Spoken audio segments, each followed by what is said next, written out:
Hi everyone, welcome back to my channel. Today, as you can probably tell by the thumbnail and the super, I feel like 80s disco type of look that I have going on right now, I am going to be trying out some of the quads from the Colourpop Ice Cream Bites collection that came out like 500 years ago in Colourpop time. Probably like only a month or so in real time, but in Colourpop time I feel like it might as well be 500 years because they've just since come out with collection after collection after collection. I can't even keep track of them all. But yeah, so I did initially purchase all 6 quads from the Ice Cream Bites collection.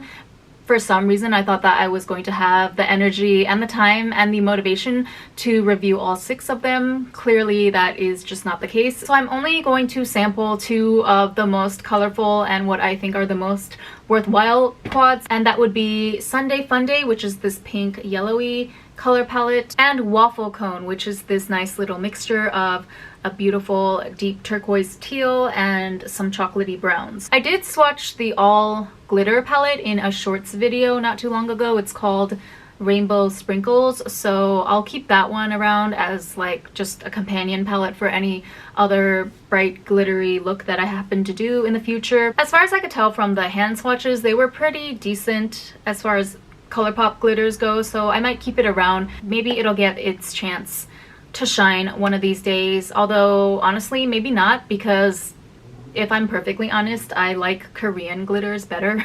Especially nowadays, like the technology is just getting better and better. In a lot of ways, I feel like Asian makeup is light years ahead of Western makeup, all tea, all shade. Anyway, these are par for the course when it comes to just Colourpop eyeshadows in general, you know, very, very pigmented, but also on the flip side of that, very prone to staining, which you know is my pet peeve, but whatever, we deal with it.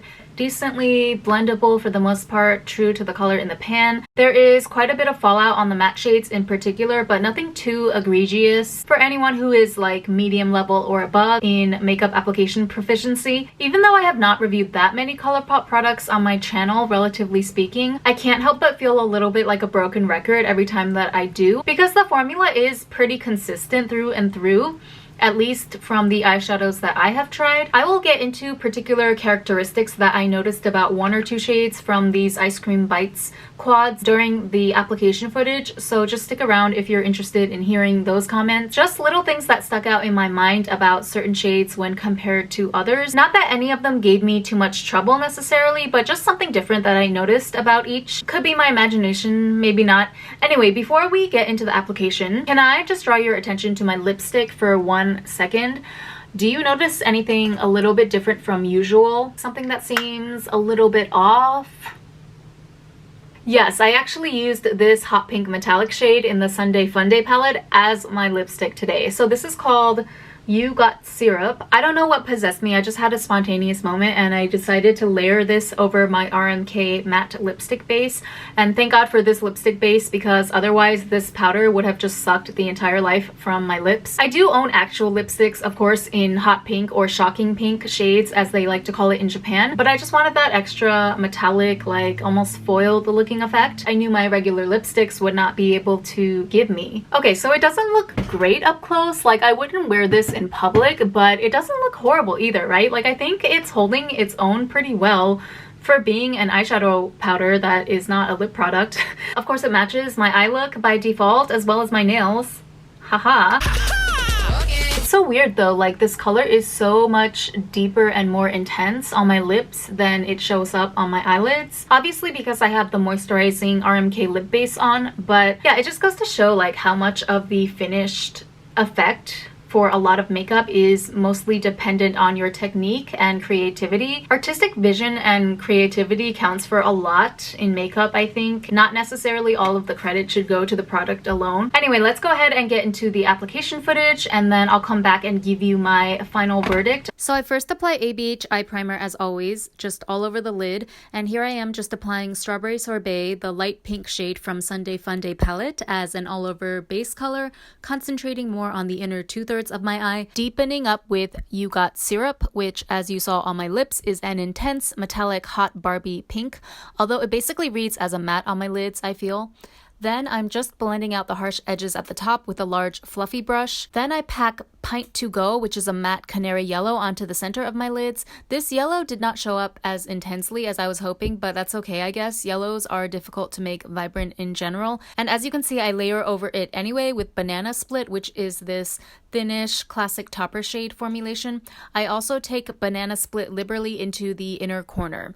It looks white in the pan, but it actually has a golden yellow sheen to it, which kind of matches the rest of the palette. Alright, now we're moving on to the Waffle Cone palette. Going straight in with Cipi, short for mint chocolate chip, I think, which is that vibrant neon teal that I love so much. Applying very liberally to the outer 2/3 along my lower lash line, kind of going for a reverse cat eye technique, if you will. I don't think reverse cat eye is a new thing, by the way. Like, I've definitely seen it done many times before. Even I myself, on some of my older videos, 2 or 3 years ago, I have on this style where you sweep out, you know, the bolder color from underneath your lower lash line. I feel like this style is actually particularly suited to my eye shape, so I probably should do it more often. But yeah, like I was saying, I don't buy the reverse cat eye trend as a new technique like they're trying to sell. I think it's just companies trying to reinvent the wheel as always in order to sell us more product. Okay, so here I am drawing on the fake exaggerated tear bag line for good measure. And of course, here is the finished look, which you already saw in the intro, but here are some close-up shots. By the way, I will list all the products that I used on my face today in the description box, just in case you were interested in anything I used aside from the actual eyeshadow palettes. I know I'm usually really bad about that, and I apologize. I'm trying to get better moving forward. So I ended up falling asleep when editing for like 4 hours. That was not exactly planned, but yeah, I ended up washing off my makeup, so I hope you don't mind if I just talk over some b-roll footage for my final thoughts here. I'm going to be very blunt. I think everyone can just pass over this collection altogether. Yeah, I mean, like always, I did enjoy the colorful little look I was able to create. I thought all the shades performed decently well. Solid 7 out of 10s across the board, we'll say. Nothing wowed me, but nothing was amazing either. Like I said, the yellow in Sundae Funday was a little less vibrant than I had hoped, so that was the only like kind of disappointing part. And then I also noticed that the matte teal Cipi shade from Waffle Cone was kind of weird too. It would look bright and powdery in some areas that I applied, but wetter and darker almost in other areas. Like, there was some inconsistent oxidization thing going on. I noticed this not only on myself, but also in Brianna Faye's review, where she did like a whole look just using the Waffle Cone palette. You can see it more clearly in her video because she actually used the Cipi shade all over her lid. Plus her eyes are huge, so I'll link her review video down below, but you can see clearly during her application that the shade is just uneven when she applies it as well. So I know I'm not imagining things here. But yeah, I have to say, although I'm happy that I tried this collection, I don't think I needed all 6 palettes for sure, but that's on me for like not having self-control. Although I don't regret picking it up, I also just don't think it's really worth it for anyone to check out. Even if you are like a newcomer to colorful makeup and you wanted to add some starter colorful eyeshadow palettes to your collection, I still think there are way better options out there. This collection I just feel was especially a cop-out because the whole ice cream theme isn't even reflected on the actual packaging of the palette. It's only on the outside cardboard packaging that has the ice cream design, you know? The actual quad is just the exact same plain design and component as their regular 4 pans. Seriously, what's the point of that? I mean, depending on the person, packaging might not matter to you as much, but let's be real. Most of us, like if you're on the internet regularly checking new makeup releases, you probably care about packaging, okay? Honestly, if you're looking for bite-sized bursts of color, you would be better off going for the Zodiac collection. At least those have the actual Zodiac symbols printed on the palettes themselves, you know? See, I almost wish I skipped this Ice Cream Bites collection in favor of the Zodiac one, because astrology is like my thing, come on, over ice cream at least, but there was no way for me to know that they were even coming out with the Zodiac quads because Colourpop plays dirty like that, and now I don't even feel like buying anything from them, to be quite honest. See, look what you did, Colourpop, you shot yourself in the foot. Anyway, that is just my 2 cents on this whole Ice Cream Bites collection. I hope you enjoyed this video or that it was helpful to you in any way, and I will see you all in the next one. Bye!